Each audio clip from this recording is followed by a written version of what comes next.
Warahmatullahi wabarakatuh.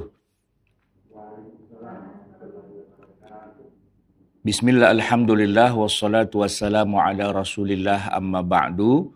Bapak Ibu yang dirahmati Allah, pada pertemuan sebelumnya kita sudah sedikit banyak membahas apa yang dimaksud dengan ayat-ayat mansukh.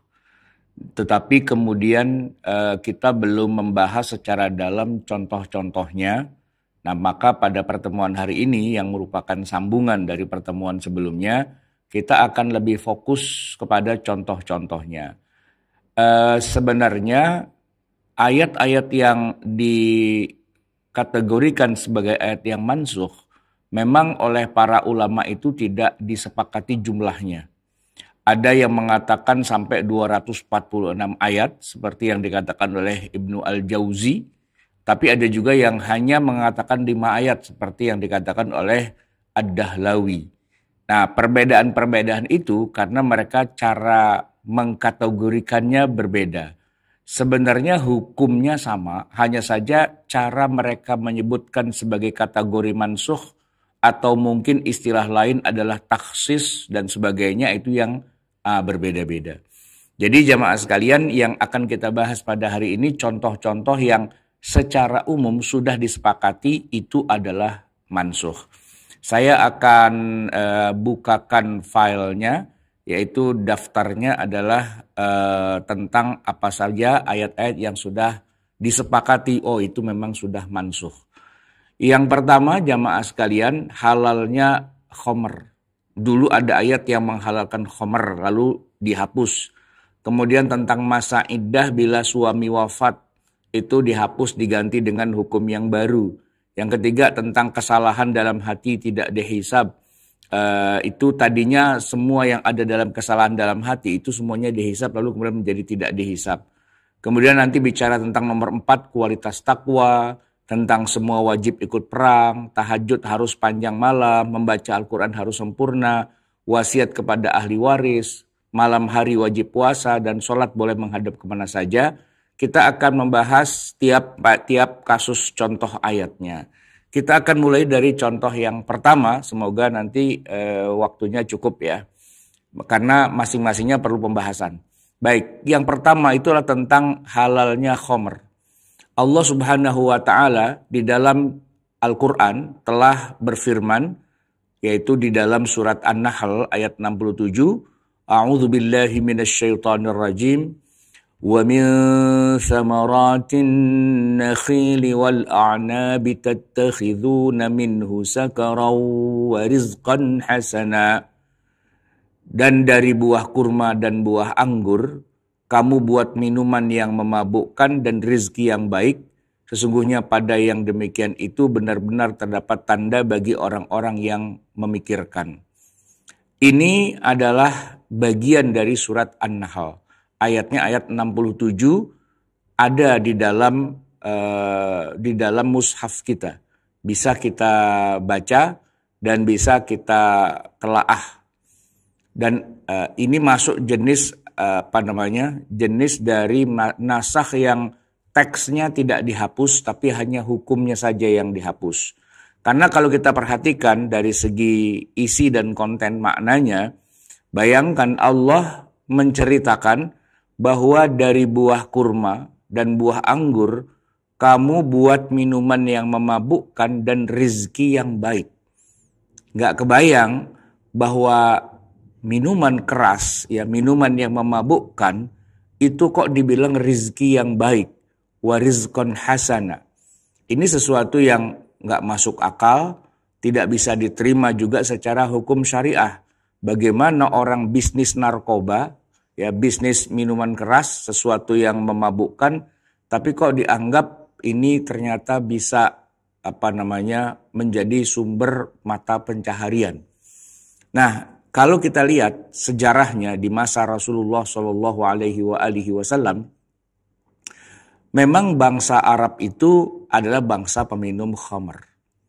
Jadi mohon maaf, ini bukan mendiskreditkan atau menjelekkan, tapi memang begitulah faktanya, itu diakui sendiri oleh kebudayaan dan tradisi bangsa Arab jahiliyah di masa itu, bahwa ya hidup mereka itu tidak bisa dilepaskan dari minum khamr dan otomatis bisnis khamr. Jadi bukan hanya minum ya, tapi khamr itu adalah bisnis. Bisnis itu adalah kehidupan. Kehidupan itu ya ada dan tidak ada mereka ya dari khamr itu. Kalau kita bandingkan dengan surat-surat atau ayat-ayat yang lain, memang Allah bercerita banyak tentang bagaimana kehidupan bisnisnya orang-orang Quraisy. Ada surat namanya surat Quraisy. Di sana Allah berfirman, li'ila fi Quraisyin. Menjadi kebiasaan orang-orang Quraisy, ila fihim rihlatasy syita'i was-shaif. Mereka tidak pernah berhenti berbisnis baik di musim syita ya musim dingin ataupun shaif, musim panas. Artinya ini adalah sebuah kebiasaan yang unik yang jarang-jarang dilakukan oleh bangsa-bangsa yang lain di luar orang Quraisy. Yaitu apa? Mereka sepanjang tahun tidak pernah berhenti berbisnis. Jadi kalau musim dingin, mereka datang ke negeri-negeri yang daerahnya agak panas, yaitu ke selatan, yaitu ke Yaman. Untuk mengantisipasi, bisnislah mereka ke Yaman, ke selatan. Tapi kalau udah musim panas, negeri-negeri yang harusnya dingin itu udah lebih hangat, mereka datang ke sana, yaitu ke negeri Syam, begitu. Nah, mau musim dingin, mau musim panas, bisnisnya orang-orang Quraisy itu tidak pernah berhenti. Karena memang dari bisnis itulah mereka hidup. Soalnya bukan apa-apa, ketika Allah memposisikan orang-orang Quraisy tinggalnya di Mekah, Mekah itu sendiri sejak zaman Nabi Ibrahim, itu memang sudah diceritakan bahwa itu adalah negeri yang tidak ada tumbuhan. Dia tidak punya penghasilan dari segi tanaman. Jadi tidak ada tanaman yang bisa tumbuh di sana. Nabi Ibrahim itu ketika berdoa, ya menyebutkan bahwa aku tinggalkan keluargaku fi wadin ghairi dhi zara'in. Di sebuah wadi, sebuah lembah, ya kan, karena itu kan agak bergunung-gunung gitu ya. Nah di antara gunung-gunung itu ada lembah yang tidak ada zara'in, tidak ada tumbuhannya. Memang kalau kita ke Mekah jamaah sekalian, jarang kita lihat ada pohon kurma ya di kota Mekah ya. Tidak beda dengan Madinah yang banyak kurmanya ya kan, atau Taif yang banyak anggurnya. Mekah itu tidak ada kurma, tidak ada anggur. Nah, orang-orang yang tinggal di Mekah yaitu suku Quraisy, mereka dari mana hidupnya kalau bukan dari perdagangan. Nah, seharusnya yang mereka dagangkan itu adalah kurma atau anggur, ya kan? Karena di situ ada juga ritual ibadah haji. Orang dari mana-mana dari bangsa Arab turun ke situ, ke Mekah setiap tahunnya untuk melakukan haji. Nah, di luar musim haji, mereka juga bepergian kemana-mana. Rihlatasy syita'i was-shaif. Bepergian pada musim syita, musim dingin, was-shaif, musim panas. Jadi all season, sepanjang waktu mereka selalu berbisnis. Bisnisnya awalnya hanya kurma saja. Beli kurma di Madinah jual kepada orang lain. Beli anggur di Taif jual kepada orang lain. Awalnya hanya jual buah saja. Tetapi kemudian ayat ini memberikan sebuah ide. Bahwa dari buah kurma dan dari buah anggur, kamu jangan cuma jual apa adanya, cuma jadi broker doang. Jangan. Tapi lakukanlah yang kalau zaman sekarang orang menyebutnya dengan istilah keren. Hilirisasi. Apa itu? Olah dulu kurmanya. Olah dulu anggurnya. Maka terkenallah orang-orang Quraisy kalau yang namanya jualan. Mereka bukan hanya jualan bahan mentah, tetapi kemudian jualan produk yang sudah punya nilai tambah. Yaitu dari buah kurma sudah berubah jadi khamr. Itu harganya sudah berkali-kali lipat. Nilai tambahnya, added value-nya.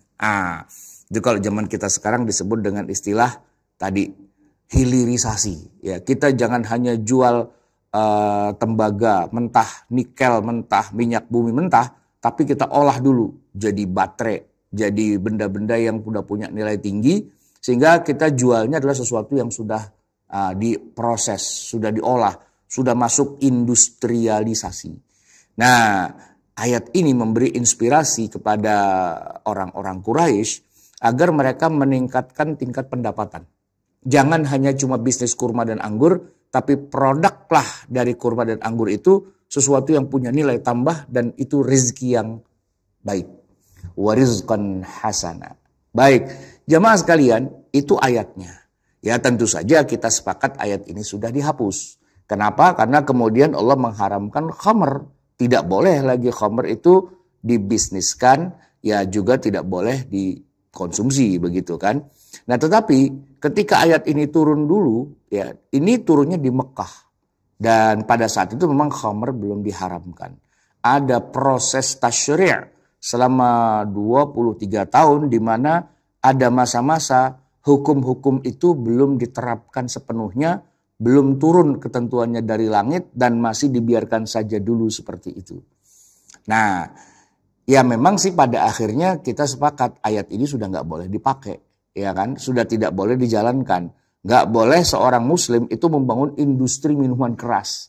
Atau kalau zaman sekarang mungkin bukan minuman saja, tapi juga narkoba, ya kan? Apakah itu ganja, apakah itu obat-obatan terlarang, obat bius, ya kan? Drug dan sebagainya lah begitu. Itu kan haram. Bisnis narkoba itu kan bisnis yang haram. Tapi memang terus terang saja, investasi dalam bisnis yang semacam kayak gitu, narkoba misalnya, itu memang keuntungannya berlipat. Termasuk juga bisnis khamr.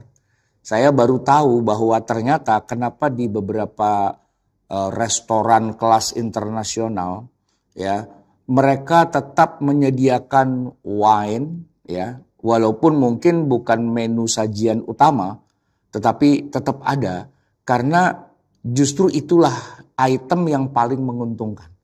Kalau cuma jual makanan, nasi dengan lauk pauk dan sebagainya ya ada sih untungnya, tapi tidak berlipat. Begitu ngomongin wine, maka nilai tambahnya itu luar biasa. Maka hotel-hotel bintang 5 ya kan itu juga punya bisnis corner gitu misalnya wine shop. Nah, itu ya nggak usah setiap hari ada yang datang. Sesekali aja begitu dapat pelanggan, wah itu nilainya tinggi sekali. Saya pernah dapat bocoran misalnya di suatu tempat gitu ya. Hotel bintang 5 atau restoran tertentu yang di situ wine shop gitu ya. Wah itu kalau ada yang masuk ke situ langsung untung besar itu. Kenapa? Ya karena memang nilai pertambahannya sangat tinggi. Apalagi yang sudah punya nama, yang sudah branded gitu ya. Branded tahu ya, berarti kan sebenarnya barang itu diproduk dengan harga yang murah saja sebenarnya. Tetapi karena dia sudah punya nama, sudah punya brand, maka harganya dinaikkan 10 kali, 20 kali, bahkan 100 kali. Orang tetap antri. Ya seperti juga kalangan-kalangan yang terbiasa dengan barang-barang branded, ya tas misalnya. Nah itu kan kulitnya ya hewannya sama-sama aja. Dari sapi ya sapinya ya sapi lah, mau apa lagi begitu kan. Tapi ketika sudah punya merek-merek terkenal dari luar negeri, dari Perancis dan sebagainya, maka harganya bisa satu tas itu harganya bisa seharga rumah KPR begitu, ya kan? Nah, begitulah yang terjadi pada bangsa Quraisy atau suku Quraisy. Allah berikan mereka inspirasi bahwa ya dengan itu kamu bisa bisnis yang besar. Dan ketika ayat ini turun, semua bangsa Arab bahagia, termasuk musuh-musuh Islam pun bahagia. Wih, ternyata Quran itu juga memberikan solusi ekonomi juga buat kita ya. Nah, begitu. Baik, jamaah sekalian yang dirahmati Allah, setelah kemudian Nabi SAW hijrah ke Madinah, maka mulailah ada rangkaian ayat-ayat yang kemudian mulai mengharamkan. Kita mencatat ada 3 ayat yang turun secara bergantian, yang kemudian menganulir ayat yang turun di Mekah. Pertama, turun ayat surat Al-Baqarah ayat 219. Yas'alunaka 'anil khamri wal maisir. Mereka para sahabatmu itu wahai Muhammad bertanya kepadamu tentang hukumnya khamr, minuman tadi yang memabukkan itu, wal maisir dan juga judi. Qul, jawablah kepada mereka, fihima, pada keduanya, pada khamr dan pada maisir atau judi, ithmun kabirun, ada dosa yang sangat besar. Wa manafi'u linnas, setelah dibilang itu ada dosanya, tapi gimana ya, tetap ada manafi'. Nah ini yang menarik. Ayat yang kedua turun tentang khamar memang mengatakan khamar itu dosa besar. Tapi manfaatnya juga banyak. Ya. Jadi dibandingkan antara dosa dengan manfaat. gitu kan. Lalu Allah tekankan wa itsmuhuma akbaru min naf'ihima.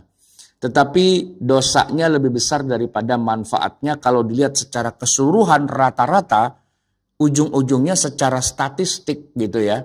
Ya, dosanya jauh lebih besar daripada manfaatnya. Tapi catatannya adalah ayat ini tetap mengakui bahwa khamr itu ada manfaatnya. Khamr itu tetap ada nilai positifnya, ya kan? Dan para pencinta khamr, ya, orang-orang yang suka minum wine dan sejenisnya, pasti bisa menceritakan di mana letak positifnya. Saya akan sebutkan begini jamaah sekalian. Yang pertama, manafi' ya, atau manfaat yang banyak itu nomor satu kalau buat orang-orang Quraisy, yaitu urat nadi perekonomian mereka. Hidup mereka mengandalkan bisnis khamr. Jadi kalaupun dikatakan gara-gara khamr itu ada banyak dosa, tapi masalahnya penopang dasar hidup mereka itu bisnis. Dan bisnis paling dasar mereka adalah bisnis khamr. Begitu. Seandainya khamr itu diharamkan, sendi-sendi perekonomian mereka itu akan buyar semua, akan ambiar semua. Gitu ya. Maka itulah rahasia kenapa Allah tidak serta-merta mengharamkan khamr. Kenapa? Karena melihat bahwa seandainya khamr langsung diharamkan, maka kekuatan ekonomi orang-orang Quraisy itu akan langsung ambiar.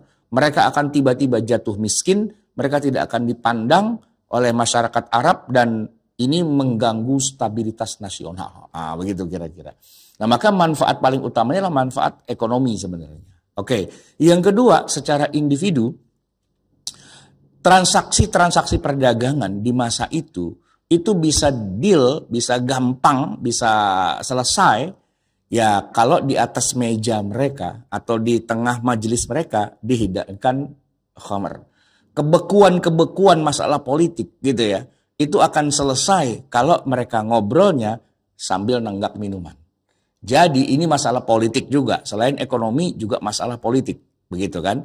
Yang melancarkan diplomasi, ya misalnya kayak gini sekarang, kita nggak suka nih Presiden Amerika Trump menaikkan pajak seperti itu kan, lalu semua negara datang ke sana berdiplomasi. Nah kalau di zaman kayak gitu, datang ke sana bawa botol minuman. Ayo Trump, kita minum dulu Trump, ayo Trump minum gitu kan. Nah, minum kata Trump, oke. Kalian saya bebaskan. Pasti begitu. Jadi itu kekuatan diplomasi politik sebenarnya. Selain juga sendi-sendi ekonomi yang paling dasar. Selain itu manfaat khamr ada lagi. Apa? Karena negeri Arab itu ya namanya negeri Arab memang sih ya gurun pasir. Tapi kalau dilihat dari segi koordinatnya, mereka tuh sudah masuk di wilayah subtropis. Mereka mengalami musim panas. Kalau udah panas-panasnya ekstrim. Dan kalau mereka sudah masuk musim dingin, dinginnya sangat ekstrim, ya kan? Nah, pada saat dingin sangat ekstrim, itulah mereka sangat membutuhkan khamr untuk menghangatkan badan. Jadi kalau orang udah beku, udah kedinginan, ya, udah hipotermia, begitu kan? Nah, itu bukan lagi bakar-bakar api unggun, bukan. Ya, bukan pakai penghangat ruangan, bukan. Tapi pakai khamr. Dikasih minum khamr, badannya langsung hangat dan mereka bisa tahan dengan cuaca yang ekstrim dingin kayak gitu. Nah, itu manfaat yang ketiga untuk menjaga vitalitas tubuh. Ya kan? Ya, dan buat mereka karena mereka sudah terbiasa minum khamr, minum 1 sloki, 2 sloki, 3 sloki mah aman. Mereka tidak mabok begitu. Mereka tetap bisa menjaga kebugaran. Dan orang-orang yang doyan-doyan minum khamr hari ini, ya mereka juga bilang begitu, ya kan? Mereka minum tapi tidak sampai mabok. Misalnya nih ada sebuah party gitu ya, pesta gitu. Pasti ada minuman khamr di situ, ya kan? Lalu mereka minum, coba lihat gelasnya kan kelihatannya doang gelasnya gede gitu kan. Tapi yang dituang tuh cuma segini doang. Dan diminum cuma seteguk, dah gitu ya. Nggak mabok gitu. Nah, karena nggak mabok ya mereka bilang aman. Minum si alkohol tapi sedikit gitu kan. Dan kalau minum alkohol sedikit pastinya tidak mabuk gitu. Karena mereka sudah terbiasa. Beda sama kita-kita nih. Kita kan nggak pernah minum ya. Begitu minum 1 langsung semaput, langsung muntah-muntah gitu ya. Tapi kalau mereka justru tuh menikmati pesta itu ya, pesta-pesta apalah gitu ya. Segala macam hajatan ini itu mereka minum gitu kan. Dan keakrabannya langsung muncul, ya kan, langsung cair suasananya dan mereka tidak mabuk. Begitu.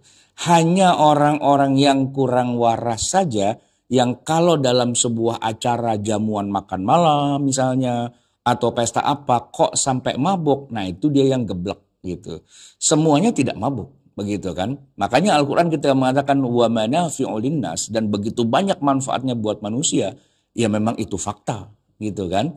Tapi dikaitkan dengan wa ithmuhuma akbaru min naf'ihima. Tapi tetap saja di sisi Allah dosanya lebih besar. Nah pada saat itu jamaah sekalian, apa reaksi para sahabat begitu ayat ini turun menghapus ayat yang sebelumnya? Ya mereka bilang, ya kalau manfaatnya masih ada, kenapa kita tinggalkan? Jadi mereka tetap minum, tapi tidak sampai mabok. Ah itu poinnya, gitu ya. Setelah itu kemudian turun lagi ayat yang ketiga. Ini sudah di Madinah juga, ya kan, surat An-Nisa ayat 43. Ya ayyuhalladzina amanu la taqrabus salata wa antum sukara hatta ta'lamu ma taqulun. Wahai orang-orang yang beriman, janganlah kamu sholat dalam keadaan mabuk sehingga kamu mengerti apa yang kamu ucapkan. Ini kasusnya beda lagi, ya kan?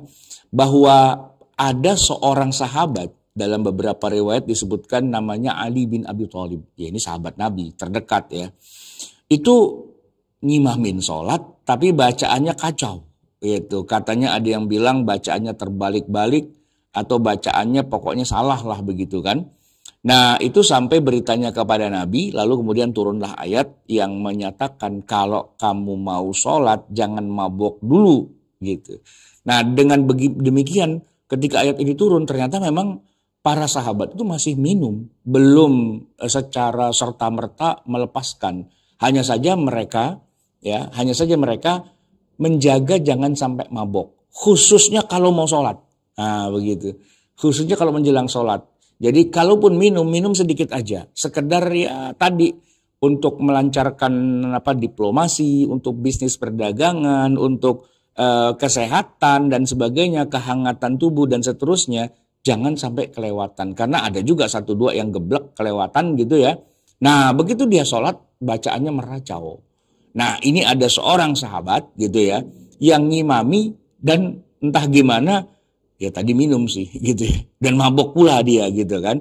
Maka turunlah ayat yang melarang menjelang sholat itu minum.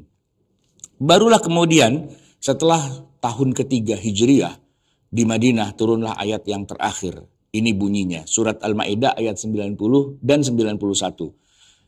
Ya ayyuhalladzina amanu innamal khamru wal maisiru wal ansabu wal azlamu rijsum min amali syaitan fajtanibuhu la'allakum tuflihun. Wahai orang yang beriman, sungguhnya khamar, judi, berkorban untuk berhala, al-ansab itu berkorban untuk berhala, wal azlam dan mengundi nasib dengan anak panah, semuanya itu adalah rijsun, najis, min amali syaitan, perbuatan setan, fajtanibuhu, jangankan mengerjakan, dekati saja nggak boleh, la'allakum tuflihun. Dan di ayat 91-nya Allah berfirman terusannya, innama yuridu syaitanu an yuqi'a bainakumul adawata wal baghdha'a fil khamri wal maisir wa yasuddakum an dzikrillahi wa 'anis salati fahal antum muntahun. Sesungguhnya setan hanya bermaksud menimbulkan permusuhan dan kebencian di antara kamu melalui minuman keras dan judi, serta bermaksud menghalangi kamu dari mengingat Allah dan melaksanakan sholat, maka tidakkah kamu mau berhenti? Fahal antum muntahun. Nah jamaah sekalian yang dirahmati Allah, ketika turun ayat ini, disepakatilah bahwa mulai detik ini, ya mau mabok nggak mabok, mau banyak atau sedikit, pokoknya yang namanya khamr itu haram, titik. Dan pada saat itu di dalam suasana kota Madinah terjadi kehebohan besar. Yaitu rupanya banyak para sahabat yang masih menyimpan guci-guci khamar di dalam persediaan mereka. Karena apa? Karena khamar itu adalah tabungan. Bapak Ibu, kalau zaman sekarang orang mau nyimpen harta, itu beli emas, Pak. Ya kan? Karena harga emas sekarang sudah wah, luar biasa, ya kan? Buat simpanan. Nah, gitu. Kalau di masa itu, selain emas, mereka menyimpannya dalam bentuk khamar. Karena khamar sebagaimana kita tahu, wine ya, semakin tua, ya kan, semakin mahal harganya. Jadi mereka menyimpan di gudang-gudang penyimpanan mereka khamar yang mungkin sudah ada, ini angka tahunnya sudah puluhan tahun, belasan tahun dan sebagainya, sudah mereka simpan itu. Nah, pada saat itulah kemudian ketika ayat ini turun, ya, mereka mungkin sudah nggak mabok, tapi simpanan khamarnya masih banyak, ya kan? Karena itu uang, karena itu adalah jaminan masa depan mereka, itu deposito mereka, ya. Kekayaan mereka bertumpu pada simpanan khamar-khamar itu. Nah, pada hari itu terjadi kehebohan apa? Semua persediaan khamar yang ada di gudang-gudang mereka, mereka keluarkan dan mereka tumpahkan ke jalan-jalan di kota Madinah. Sehingga hari itu jalanan kota Madinah becek, ya, mana becek, mana nggak ada ojek, gitu. Jadi berumpurlah tanah-tanah di Madinah itu, ya kan, karena diguyur dengan khamar. Dan pada saat itu Umar bin Khattab yang saat itu juga masih memegang gelas khamar, ya karena Umar tetap masih minum sebenarnya gitu kan. Begitu dibilang fahal antum muntahun, kapan kamu, tidakkah kamu mau berhenti? Saat itu langsung dibeginin, dituang, dan beliau mengatakan intahaina, intahaina, kami berhenti ya Allah, kami berhenti. Jamaah sekalian yang dirahmati Allah, kalau dilihat secara angka tahun, kapankah surat Al-Maidah ayat 90-91 ini turun? Beberapa pengamat sirah nabawiyah mengatakan itu kejadiannya setelah perang Uhud. Setelah perang Uhud. Jadi kalau kita lihat di dalam timeline sejarah Nabi, perang Uhud itu kan terjadinya sudah hijrah di Madinah, artinya sudah 13 tahun di Mekah, ya kan? Sudah 13 tahun di Mekah. Kemudian setelah di Madinah, ya kan, ada tahun pertama, kedua, ketiga. Nah, Uhud itu, perang Uhud terjadinya tahun ketiga, bulan Syawal. Nah, kalau dibilang setelah perang Uhud, ya berarti ya kira-kira kayak gini nih, habis lebaran gitu ya, atau sebelum lebaran haji lah gitu kira-kira, ya kan? Tahun ketiga. Nah, kalau kita ukur dari sejak pertama kali Quran itu turun, Quran turun itu ya ketika Nabi Muhammad usia 40 di Mekah, itu mundur ke belakang dari hijrah itu sudah 13. Sedangkan dari hijrah ke arah turunnya ayat ini 3 tahun. 13 tahun tambah 3 tahun. Berapa itu Pak? 16 tahun. Jadi baru di tahun ke-16 lah kemudian khamr itu benar-benar diharamkan. Padahal usia perjalanan sirah nabawiyah itu kan cuma 23. Ya kan? Nah, jadi 2/3, bayangin, 2/3 dari masa kenabian itu, para sahabat tuh masih minum khamr. Dan ayatnya malah yang pertama ya, bukan mengharamkan, malah menganjurkan, memberi ide, memberi inspirasi bagaimana bisnis khamr itu dibangun. Nah, menarik kan? Jadi jamaah yang dirahmati Allah, begitulah cara kita kemudian mengetahui bahwa ternyata ada proses panjang dalam mengharamkan khamr itu, dan ayat-ayat Al-Quran yang turun itu menjadi saksi sejarah. Hanya saja masalahnya begini Pak, ayat-ayat itu berserakan di dalam Al-Quran dan tidak ada urut-urutan turunnya. Nah, sehingga kalau orang awam yang tidak mengerti, dia hanya baca mushaf saja, dia tidak tahu ini ayat urutannya sebelumnya apa sesudahnya ya, dari sisi urut-urutan turun. Kalau dari sisi yang urutan ada di mushaf ya, kalau dibilang itu surat Al-Baqarah berarti duluan, Al-Maidah berarti belakangan. Tapi itu tidak menggambarkan bagaimana proses turunnya. Nah, proses turunnya itu tidak dituliskan dalam bentuk mushaf. Mushaf kita adalah mushaf yang asli yang ada di Sidratil Muntaha, ya kan? Yang diturunkan pertama kali lewat jalur Lailatul Qadar, turun sekaligus, itu memang urutannya seperti yang kita punya sekarang. Nah, tapi kan waktu Lailatul Qadar sebenarnya Quran itu tidak turun ke bumi. Kepada siapa? Orang Nabi Muhammadnya belum lahir, masyarakatnya belum ada. Turunnya cuma ke langit dunia saja. Nah, setelah berapa lama entah kita nggak tahu, ya kan mungkin jutaan tahun, ya kan, sampai akhirnya datang era manusia hidup di bumi, sampai kemudian datangnya masa Nabi Muhammad, sampai beliau berusia 40 tahun, barulah turun Al-Quran yang di langit dunia itu sedikit demi sedikit dan acak-acakan urutannya.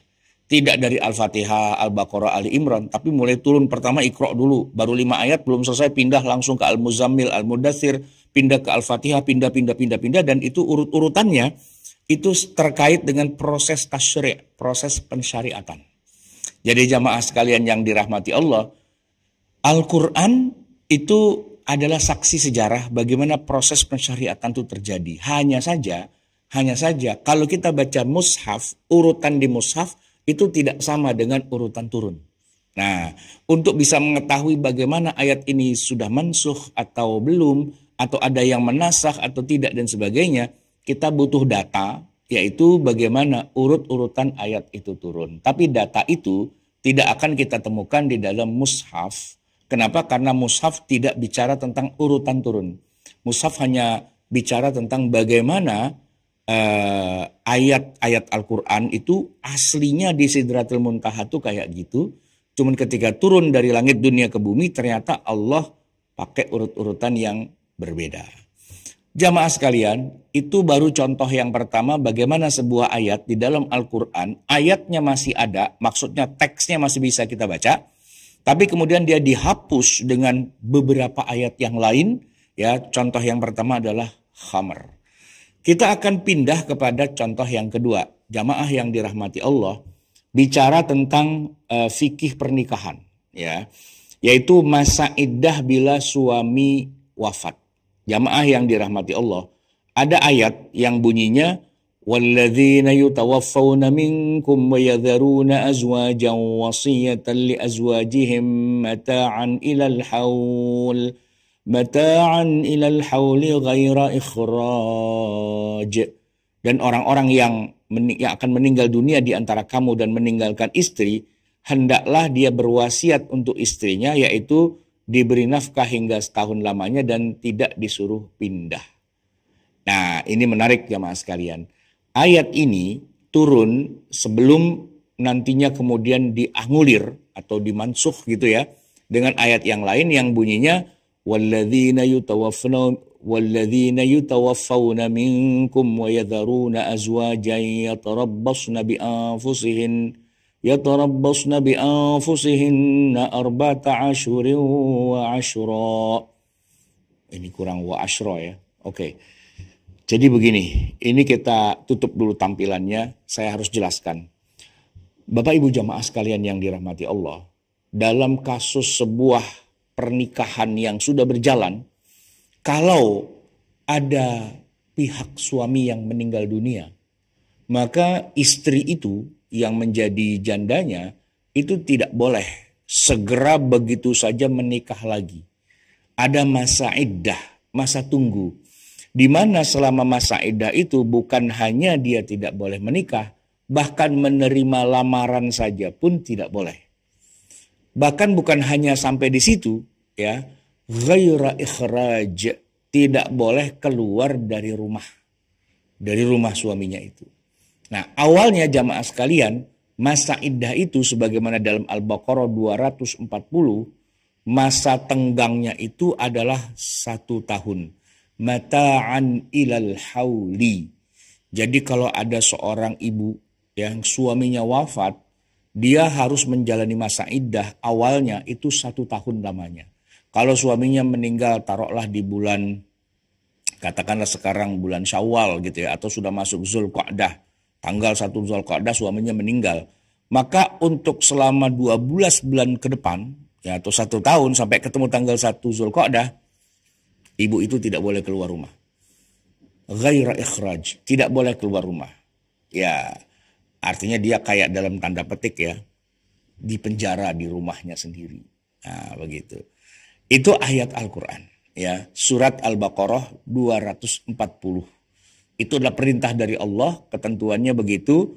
Bukan hanya tidak boleh menikah lagi selama satu tahun itu. Bukan hanya tidak boleh istilahnya menerima lamaran, bukan hanya tidak boleh berdandan atau bersolek pakai minyak wangi, bahkan melangkahkan kaki keluar dari rumahnya pun itu sudah haram. Haram hukumnya. Begitu. Nah itu kan agak lama itu, ya kan? Sampai akhirnya kemudian turun ayat lain yang menganulir ketentuan dan diturunkan lamanya yang tadi 1 tahun menjadi sepertiganya saja. Arba'ata ashhuri wa ashra. 4 bulan 10 hari, yaitu yang ada di dalam surat Al-Baqarah ayat 234.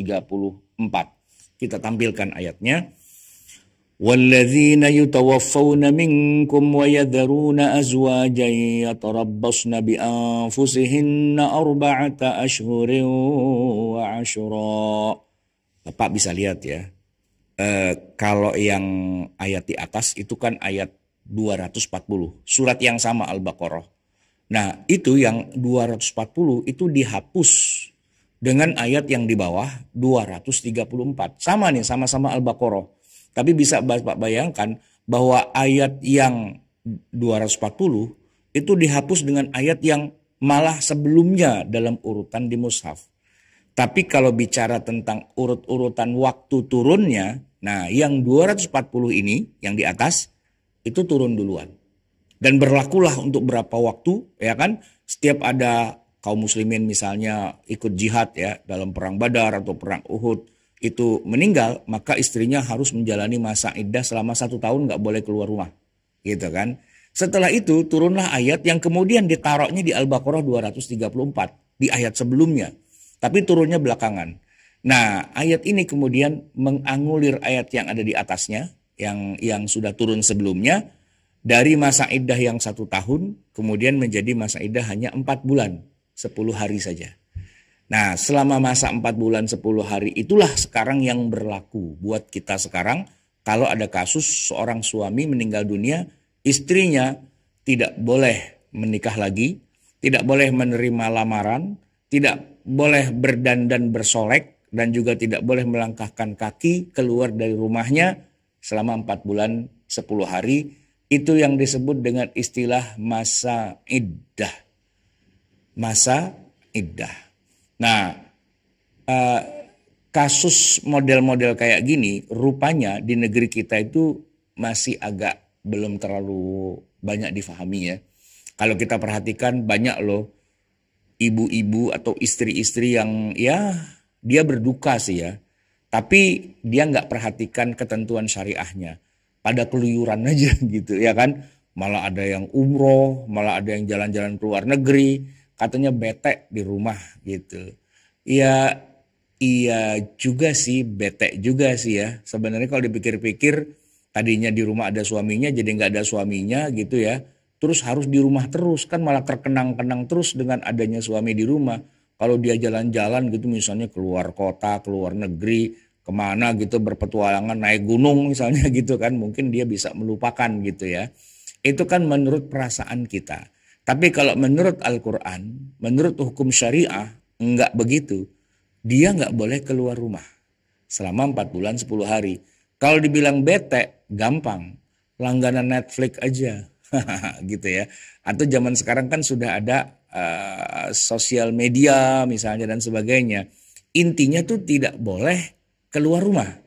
Bahwa di zaman sekarang, ini menariknya ya, di zaman sekarang, kayak kemarin kita ada COVID, kan kita ngedekem aja di rumah, nggak kemana-mana, ya kan?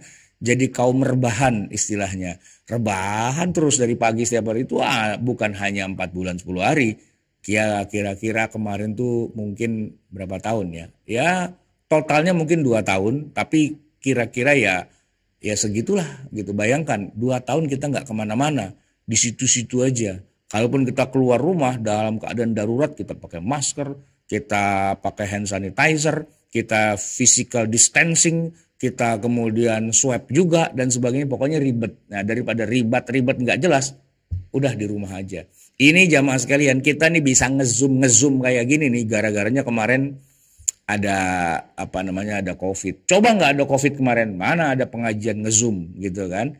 Dan saya masih ingat bahwa pengajian lewat Zoom tuh gara-gara COVID itu ya, itu luar biasa ya. jamaah pejuang subuh misalnya, itu bisa sampai berapa itu ya?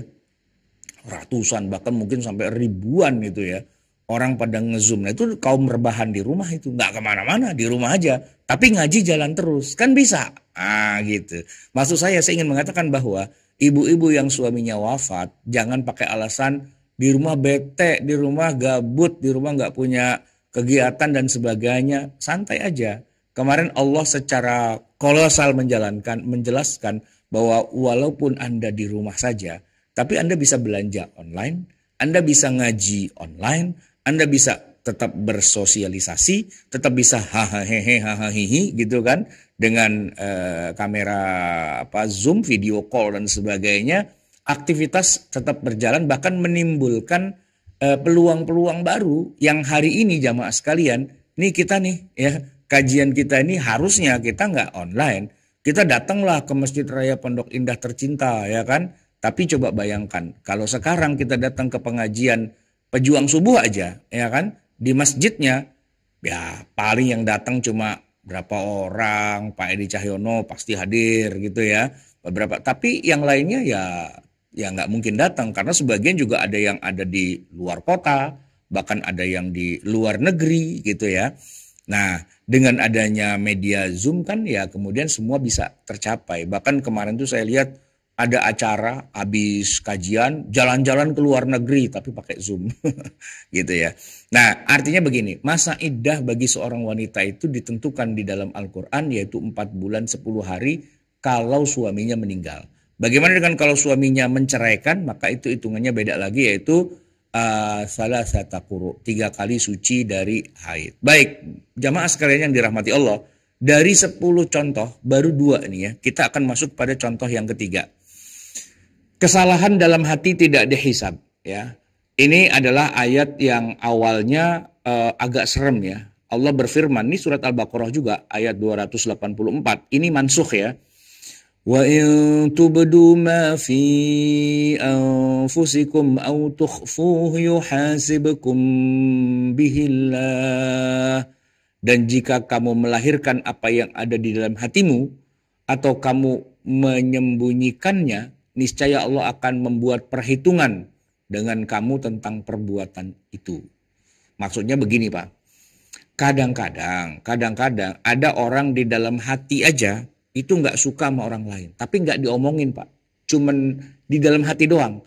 Gerendengan tuh bahasa Indonesia apa ya? Gerutu, menggerutu, ya nggak suka lah ya, mencaci maki, tapi nggak diomongin. Wajahnya senyum, ngomongnya baik, tapi dalam hati tuh jongkol gitu loh. Jongkol, aku jongkol karo kae gitu ya.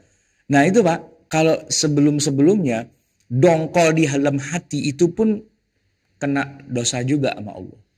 Jadi hati kita tuh harus bersih banget, nggak boleh ada satupun katakanlah keburukan kepada orang lain gitu. Nah itu serem Pak, kalau apapun yang tersirat di hati itu langsung semua jadi dosa, ya kita dosa mulu. Kita dosa mulu ya kan.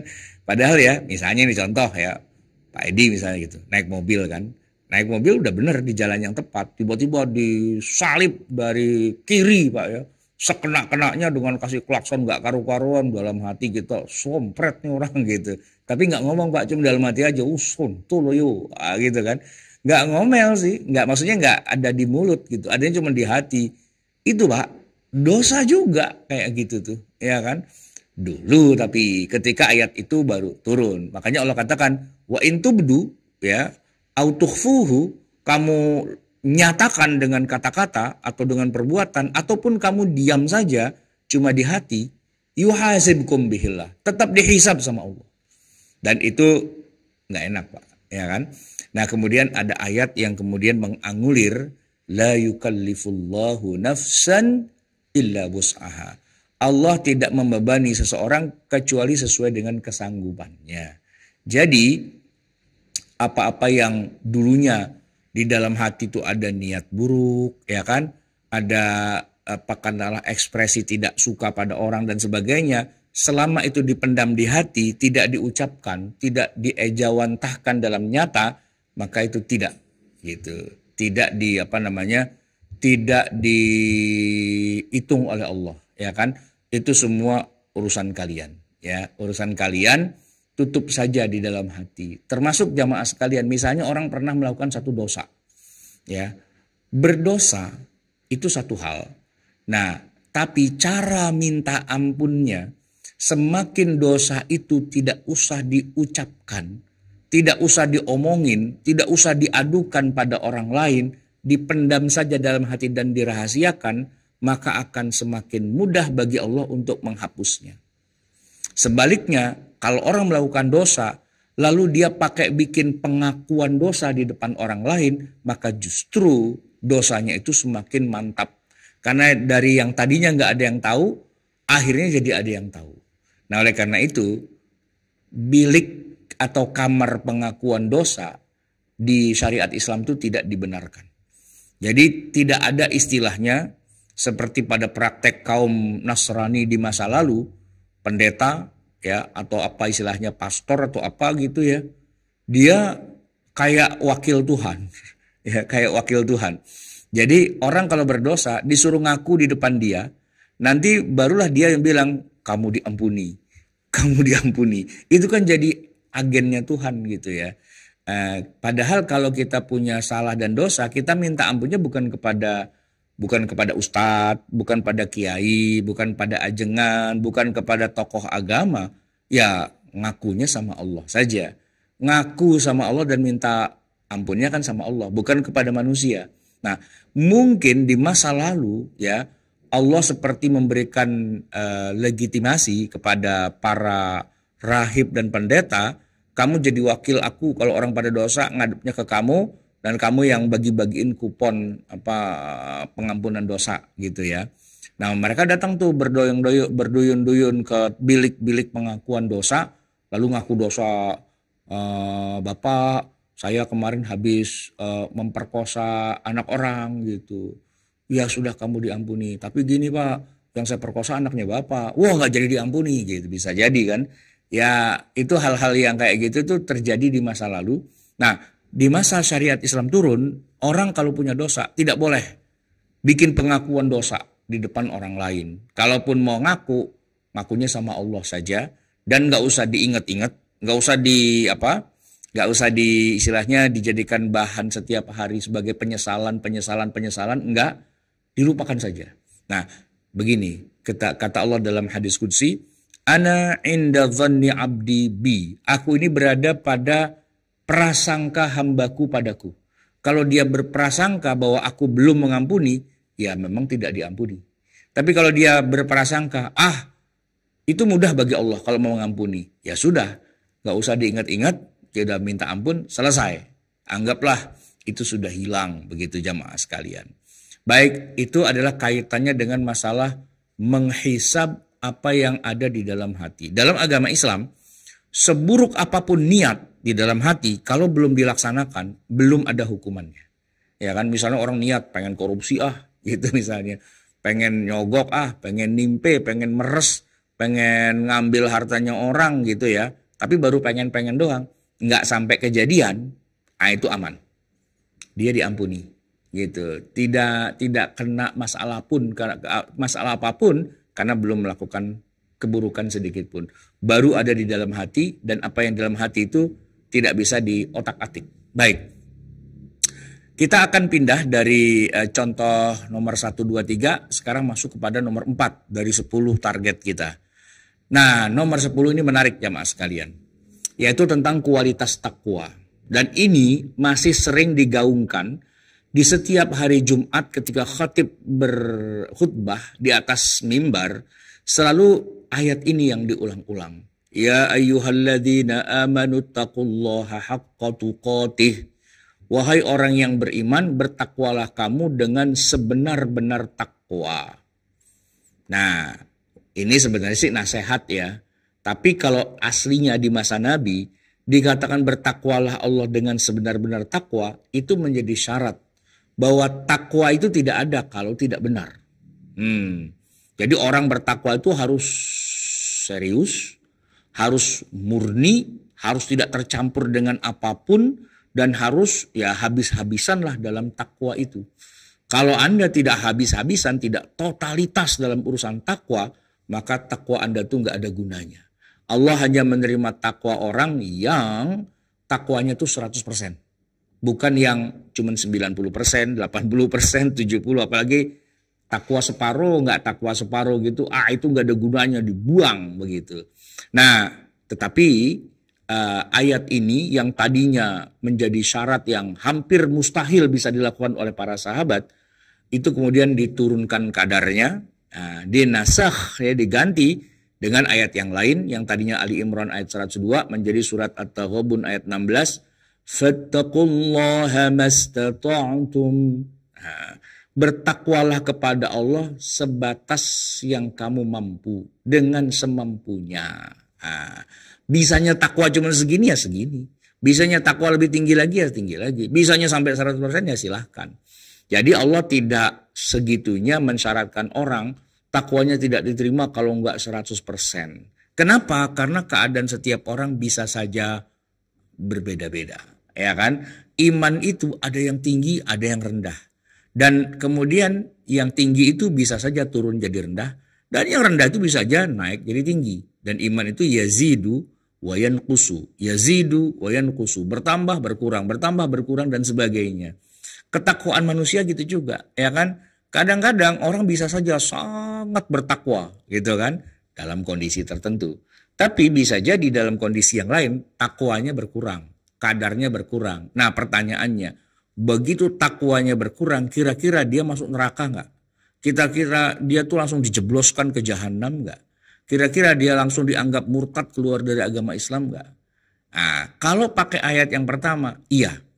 Orang kalau takwa kualitasnya nggak yang prima gitu ya, maka dia dianggap sebagai orang yang gugur dari takwanya, dan dia masuk ke neraka jahanam, dia disiksa gara-gara takwanya tidak sempurna. Dan itu berat. Dan itu tidak mungkin. Dan banyak di antara para sahabat yang juga tidak mampu melakukan takwa dengan sebenar-benar takwa. Makanya kalaupun di dalam khutbah Jumat para khatib masih menyebutkan itu sifatnya anjuran. Bukan sifatnya kewajiban. Ingat ya, anjuran. Seperti begini.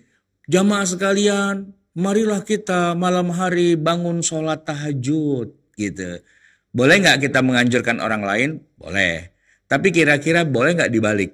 Siapa di antara bapak-bapak yang tidak tahajud, maka besok pagi langsung nyungsep masuk neraka jahanam? Nggak gitu.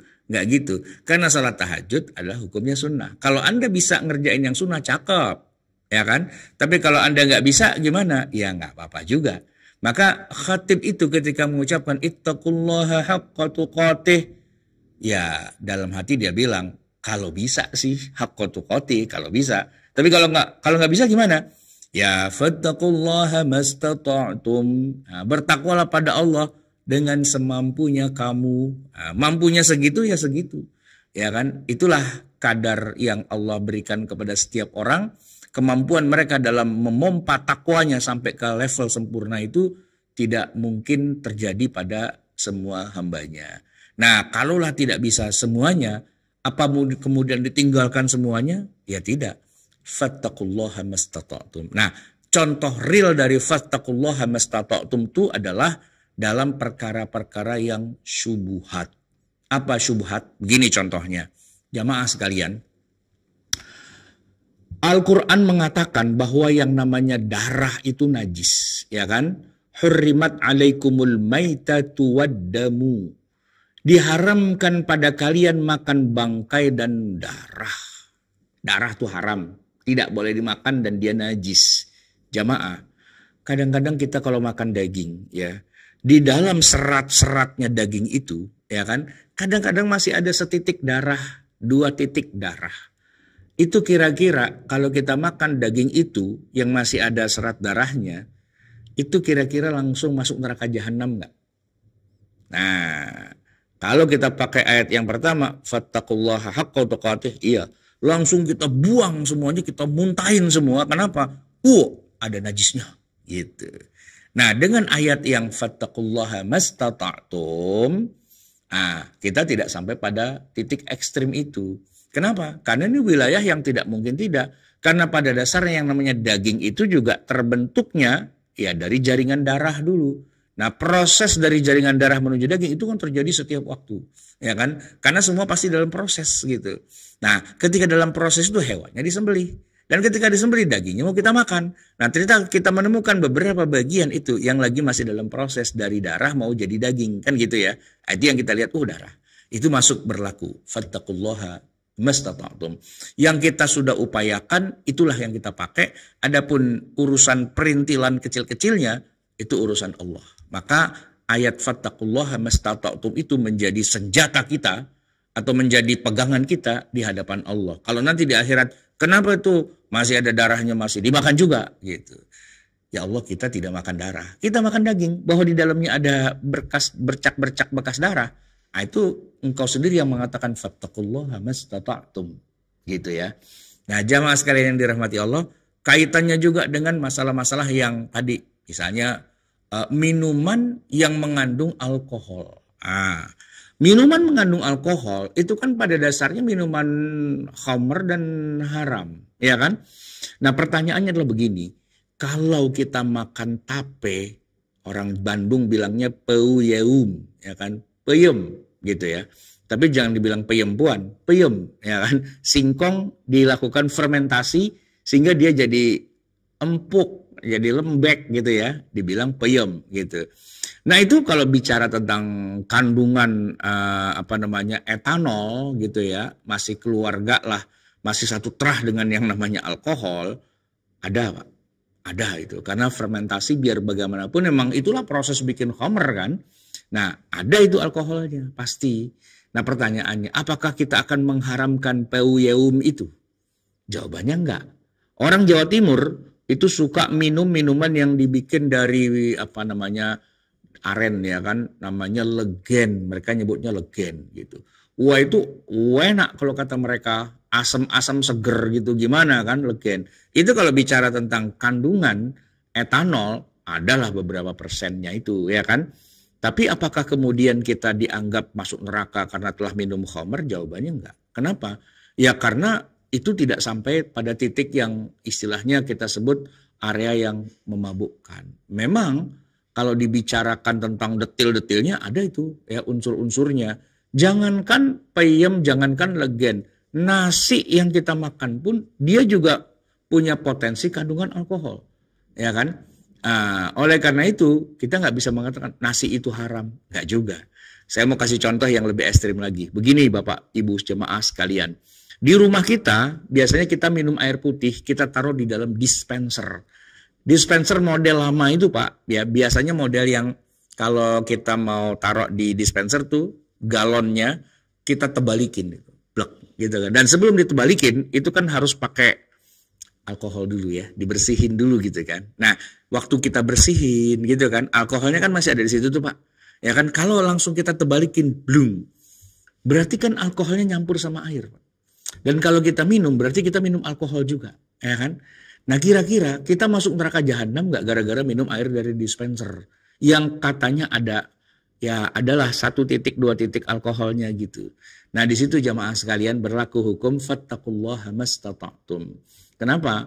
Ya kita sudah upayakan. Ini kan bersihin pakai alkohol biar nggak ada bakteri kan, biar nggak ada kotoran yang mengganggu. Kita bunuh bakterinya itu dengan alkohol. Dan alkoholnya tidak sampai memabukkan karena kadarnya terlalu amat sangat sedikit.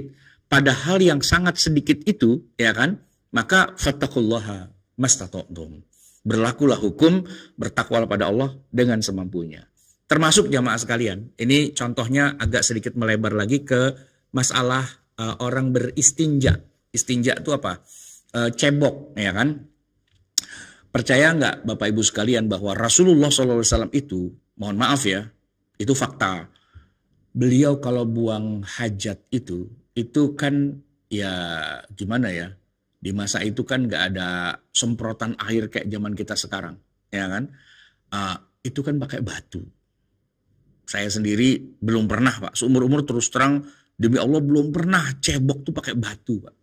Tapi kalau Rasulullah justru dibalik, lebih seringnya beliau pakai batu. Saya mau tanya, kenapa Bapak atau ibu kalau buang air nggak mau ceboknya cuma pakai batu doang. Kenapa? Pasti jawabannya, gimana ya? Kan nggak bersih gitu. Dan benar Pak, memang nggak bersih. Pasti masih ada sisa-sisanya, ya kan? Nah, kebayang dong Rasulullah dan para sahabat yang mulia, mereka itu kalau buang hajat, mohon maaf, ceboknya cuma pakai batu doang, nggak pakai air. Berarti kan masih ada dong sisa-sisanya di situ. Kenapa mereka sholat? Kenapa mereka masuk masjid? Harusnya kan nggak boleh, gitu kan? Nah, jawabannya apa? Fattaqullaha mastata'tum. Itulah upaya maksimal yang sudah bisa mereka lakukan dengan batu. Udah selesai. Nah, kalau kita karena ada air, ya kan, pakai air lah, gitu kan? Karena ada ada sprayernya dan sebagainya. Baik, itu ngomongin kualitas takwa. Kita akan ngebut lagi sedikit. Sekarang yang nomor 5. Tidak wajib semuanya perang. Nah, pernah ada ayat yang turun di masa Nabi, infiru khifafa wa thiqala. Berangkatlah kamu untuk berjihad baik dalam keadaan ringan ataupun dalam keadaan berat, ya kan? Tapi kemudian Allah menggantinya dengan kata-kata ayat yang lain, wa ma kanal mu'minuna liyanfiru kaffah. Tidak harus semua orang mukmin itu semuanya pergi berperang. Tadinya kalau ada sahabat satu aja yang nggak ikut perang, habis dia. Langsung kena murka dari Allah, langsung dihukum oleh Rasulullah dan sebagainya. Tapi itu di awal-awal. Setelah itu kemudian tidak, malah Allah sendiri yang menyebutkan dalam surat At-Taubah 122, tidak harus semua orang mukmin itu ikut pergi berperang, ya kan? Karena apa? Diversifikasi amal, jangan semuanya ikut jihad, ya kan? Ayo, ada yang harus melakukan ini, itu, dan sebagainya. Jadi harus di-split sedemikian rupa. Jadi ayat tentang setiap orang wajib berjihad, itu pernah ada. Ya kan? Bahkan dalam keadaan sempit, dalam keadaan lega, ayo berangkat. Gitu. Nah, hari ini jamaah sekalian banyak kelompok-kelompok agama Islam ya yang sedikit-sedikit jihad sampai mengatakan kalau ada orang yang dalam hidupnya nggak pernah niat berjihad maka matinya mati jahiliyah. Nah, gitu kan? Itu nggak masalah sih. Memang dulu pernah ada kondisi seperti itu di masa Rasulullah. Tapi setelah itu ayat Quran sendiri yang menganulir tentang kewajiban jihad kepada semua orang. Enggak. Malah kata-katanya wa ma kanal mu'minuna liyanfiru kaffah. Tidak perlu semuanya pergi jihad. Cukup sebagian saja. Kalau dalam bahasa kita Pak, yang pergi jihad yang udah latihan lah di akademi militer ya kan. Dari masih lulus SMA, masuk akademi militer di Magelang, dilatih dan sebagainya sampai jadi tentara betulan. Ntar kalau ada perang, nah tentara aja yang berangkat. Kita mah rakyat sipil, nggak usah perang. Kenapa? Megang tembakan aja nggak kuat gitu kan. Oke, nomor 5. Sekarang nomor 6. Tahajud sepanjang malam. Nah ini menarik jamaah sekalian. Ketika ayat kedua turun setelah Iqra itu kan, ada ayat yang bunyinya surat Al-Muzammil ya. Bunyinya begini. Ya ayyuhal muzammil qumil layla illa qalila nisfahu aw inqus minhu qalila. Wahai orang yang berselimut, bangunlah sepanjang malam. Tidak boleh tidur jamaah sekalian. Nabi dan para sahabat di generasi awal pertama kali terima wahyu ya, yaitu setelah Iqra ya yang ayat ini, tiap malam begadang Pak. Dan begadangnya bukan cuma melek aja, bukan cuma main gaple, enggak. Tapi maksudnya kumil laila itu maksudnya sholat malam sepanjang malam. Niswahu, separuhnya. Awin kusminhu qalila. Atau kurang dari itu sedikit. Kebayang Pak, sepanjang malam setengahnya. Berarti kalau matahari terbenam, anggaplah ya terbenam jam 6, lalu terbit jam 6 pagi, kan 12 jam tuh. Kalau niswahu berarti kan 6 jam. Berarti sepanjang 6 jam, anggaplah ya mulai dari jam 9 malam sampai jam 3, setiap malam wajib kudu mesti sholat tahajud. Dan itu susah, dan itu berat. Tapi itu berlangsung cukup lama. Sampai akhirnya, gitu ya, turun ayat, Inna rabbaka ya'lamu annaka taqumu adna min thulutsail lail. Sungguhnya Tuhanmu mengetahui bahwa kamu sholat kurang dari 2/3 malam. Nah kemudian nanti turun lagi ayat, saya nggak tulis di sini ya, wa minal laili fatahajjad bihi nafilatan lak. Dan pada malam hari silahkan kalau mau bertahajud, silahkan saja, tidak wajib, karena tahajud itulah hukumnya nafilah. Hukumnya hanya sunnah saja, tidak merupakan kewajiban. Dari yang tadinya tahajud sepanjang malam, kemudian yang penting tahajud, kemudian tahajud tidak wajib. Turunnya 2 oktav itu. Ya kan? Baik, nomor 7, membaca Al-Quran harus sempurna. Dulu, orang kalau baca Quran harus benar-benar sempurna. Auzid alaihi warattilil Qur'ana tartila. Bacalah Al-Quran dengan tartil. Kalau nggak tartil dosa, masuk neraka, digebugin malaikat dan sebagainya. Tapi setelah kemudian banyak orang di luar Arab yang kemudian masuk Islam di zaman Nabi, turunlah ayat yang kemudian bunyinya faqra'u ma tayassara minal Qur'an. Bacalah apa yang mudah dari Al-Quran. Ini ayat ini tafsirnya banyak. Salah satunya ya, kalau kamu nggak bisa tartil setartil-tartilnya, apa yang bisa kamu lakukan, apa yang bisa kamu baca, bacalah. Gitu. Nah, oleh karena itu kemudian banyaklah umat di dunia ini sekarang yang tertolong dengan ayat ini. Sebab apa? Dibandingkan dengan jumlah orang Arab, orang Islam yang bukan Arab itu jauh lebih banyak. Sekarang ini umat Islam itu jumlahnya ada hampir 2 miliar, 1,9 M. Dari 1,9 itu kan berarti 1.900 juta manusia beragama Islam di muka bumi. Yang orang Arab itu cuma 300 juta. Di wilayah Timur Tengah tuh, negara-negara itu kalau kita kumpulkan semua, kita hitung secara demografis berapa jumlah orang di situ, itu cuma 300 juta. Artinya dari 1,9 cuma 0,3 saja yang bisa bahasa Arab. Artinya kalau mereka baca Quran setidak-tidaknya ya, karena udah bisa bahasa Arab, maka makhorijul hurufnya udah bagus lah ya. Paling tidak gitu, walaupun gak jaminan juga. Gak mentang-mentang orang Arab terus baca Qurannya bagus, tapi anggaplah misalnya, karena dia punya basic bahasa Arab gitu ya. Maka kalau baca Quran tuh paling gak dia nyambung atau bacaannya bener lah. Dibandingkan dengan kita nih, yang orang-orang Melayu, orang Jawa, orang mana gitu, yang itu harus dari mula gitu. Apalagi saudara-saudara kita orang China, yang vokalnya, huruf vokalnya itu nggak sama begitu ya. Nah itu kan susah bagi mereka. Nah kalau seluruh bangsa di dunia ini harus sefasih orang Arab baca Quran, mejret semuanya gitu kan. Maka turunlah ayat faqra'u ma tayassara minal Quran. Bacalah dari yang mudah dari Al-Quran. Baik, nomor 8, wasiat kepada ahli waris tidak berlaku. Ini yang sudah pernah kita bahas ya. Tadinya kalau orang mau meninggal, maka dialah yang menentukan siapa saja ahli warisnya. Tapi kemudian Allah membatalkan itu semua, bahwa yang namanya harta waris itu tergantung dari Allah Subhanahu wa Ta'ala mau dikasih siapa. Maka jawabannya adalah wasiat dihapus diganti dengan hukum waris, karena hukum waris itulah apa yang menjadi daftar isinya, isi dari maunya Allah Subhanahu wa Ta'ala. Nomor 9, jamaah yang dirahmati Allah, malam hari wajib puasa. Ini yang kadang-kadang kita kurang sadar ya. Biasanya setiap kali kita masuk bulan Ramadan, kita baru aja lewat ya, itu yang dibacakan ayatnya ayat ini. Kutiba alaikumus siyamu kama kutiba alal ladzina min qablikum. Diwajibkan pada kamu puasa sebagaimana diwajibkan atas orang-orang sebelum kamu. Yang banyak kita tidak sadari kata-kata orang sebelum kamu. Siapa orang sebelum kamu? Umat terdahulu. Kayak mana cara puasanya? Puasanya Pak, dalam sehari semalam itu mulainya dari maghrib sampai maghrib. Hampir 24 jam hanya dipotong dengan buka puasa saja. Pas maghrib buka puasa. Dan kebiasaan orang zaman segitu Pak, pas maghrib tidur. Nah karena dia harus buka, maka pas maghrib buka lalu tidur.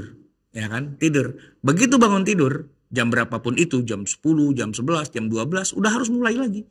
Udah harus mulai, kalaupun dia tidurnya sejenak ya, habis maghrib kekenyangan tidur gitu ya. Begitu melek mata, baru 5 menit doang, itu udah wajib puasa itu. Gitu, ya kan. Dan itu horor, Pak. Horor gitu ya. Nah, kemudian dihapus ayat ini, khususnya kama kutiba alal ladzina min qablikum, kemudian diganti.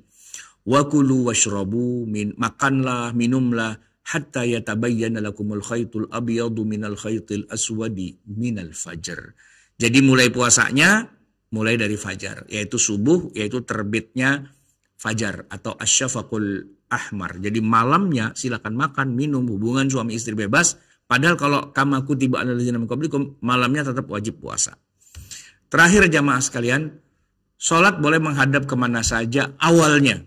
Fa'ainama tuwallu fathamma wajhullah. Kemanapun kamu menghadap, maka di sanalah ada wajah Allah. Ini Pak, ayat ini sebenarnya sudah dihapus. Tapi masih sering digunakan oleh orang zaman sekarang. Yaitu ketika mereka sholat dalam kendaraan. Padahal sholat itu tidak sah. Tidak sah. Kan katanya boleh menghadap kemana saja kata Allah dalam Al-Quran. Iya, memang ada ayatnya. Itu ayatnya. Al-Baqarah 115. Fa'ainama tuwallu fathamma wajhullah. Tapi kemudian ayat itu dihapus dan sudah tidak berlaku. Dan orang kalau sholat di kendaraan tidak menghadap kiblat, maka sholatnya tidak sah. Dan dia wajib mengulangi lagi sholatnya. Maka ayat yang menghapusnya adalah fawalli wajhaka syatral masjidil haram. Hadapkanlah wajahmu ke arah Masjidil Haram. Kalau Anda sholat di kendaraan dan sholatnya ngaduk kemana-mana gitu ya. Kalau Anda hidup sebelum turun ayat ini di masa Nabi, aman. Tapi begitu turun ayat ini, hadapkan wajahmu ke arah Masjidil Haram. Kalau Anda sholat ngaduk kemana-mana, Anda sholatnya tidak sah, tidak diterima oleh Allah Subhanahu wa Ta'ala. Karena syaratnya harus menghadap Masjidil Haram. Tapi gimana Ustadz, kita kan di pesawat, kita kan di kereta, kita kan apa dan sebagainya. Nggak mungkin kita menghadap Masjidil Haram. Ya makanya begitu udah sampai Anda wajib ngulangin sholatnya yang menghadap Masjidil Haram. Diulang. I'adah. Qadha. Begitu. Tapi terus yang di pesawatnya gimana? Tetap sholat. Sekedar menghormati waktunya. As-salatu lihurmatil wakti. Baik jamaah sekalian yang dirahmati Allah. Saya ngomongnya ini udah 1 jam 11 menit nih. Udah panjang lebar gitu ya.